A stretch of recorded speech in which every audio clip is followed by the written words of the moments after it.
Peringatan keras Presiden Jokowi soal kasus korupsi Harvey Muiz jadi kenyataan. Cukup saya bisikin saja di sana ada yang main-main. Aspek pencegahan harus lebih dikedepankan. Jangan menunggu sampai terjadi masalah. Kalau ada potensi masalah segera ingatkan.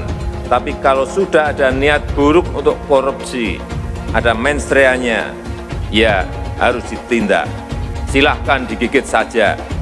Apalagi dalam situasi krisis sekarang ini, tidak boleh ada satupun yang main-main.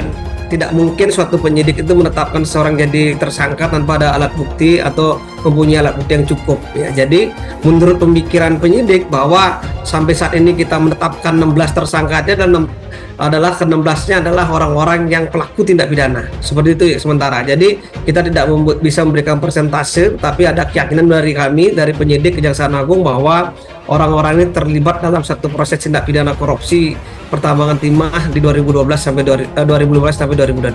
271 triliun itu bukan uang yang diambil ya, tapi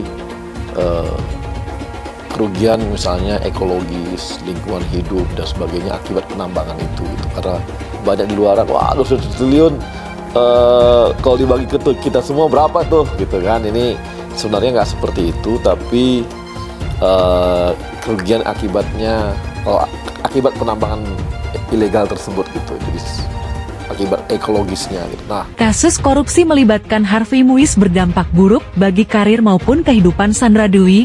Sebab, kasus korupsi yang dilakukan Harvey menyentuh angka ratusan triliun rupiah, sehingga membuat negara mengalami kerugian besar.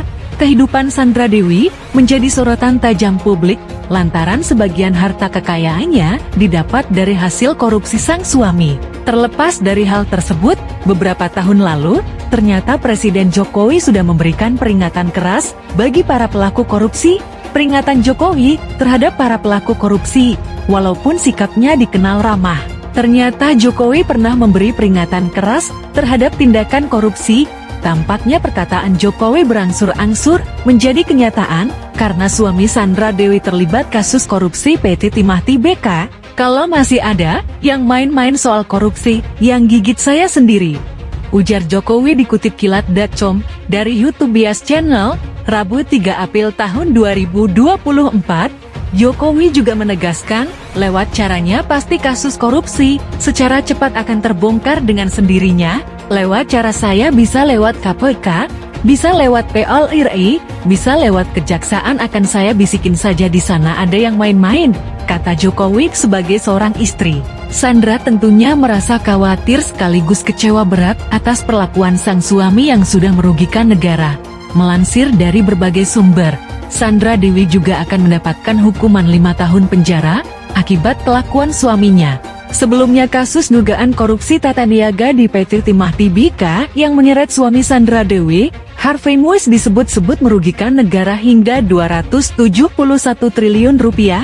Kejaksaan Agung pun memberikan penjelasan mengenai angka tersebut. Kepala Pusat Penerangan Hukum Kejagung Ketut Sumedana mengungkapkan, besaran angka tersebut belum pasti. Kemarin angka 271 triliun rupiah itu masih kotor perhitungannya. Hasil konsultasi teman-teman penyidik dengan BPKP dan ahli ekonomi, ekologi, dan lingkungan, angka kerugiannya bisa lebih tinggi dan lebih rendah, ungkapnya saat ditemui di kantornya, dikutip Kamis 3 April 2024. Ketut menjelaskan, saat ini tim penyidik Kejagung sedang menghitung dan melakukan koordinasi dengan BPKP dan tim ahli terkait. Artinya, kerugian negara yang diakibatkan oleh hasil korupsi bisa lebih tinggi atau lebih rendah, sedang dilakukan perhitungan, konsultasi, dan diskusi, dan formulasi seperti apa, ucapnya. Ketut menjabarkan lebih jauh, kerugian sebesar 271 triliun rupiah tersebut merupakan perhitungan kerugian ekosistem yang mengacu berbagai aspek. Sebab, para pelaku korupsi melakukan eksplorasi tambang timah secara ilegal. Angka tersebut juga memperhitungkan dampak kerusakan lingkungan yang begitu masif dan luas, kemudian ada dampak sosial dan ekologinya seperti apa, kerugian masyarakat di sekitarnya juga kita pertimbangkan. Karena sudah tidak bisa lagi melakukan upaya-upaya pertanian nelayan, itu diperhitungkan. Lanjutnya, Selain itu, juga mempertimbangkan dampak reboisasi, sebab untuk memperbaiki lahan yang sudah rusak memerlukan waktu yang panjang dan biaya yang banyak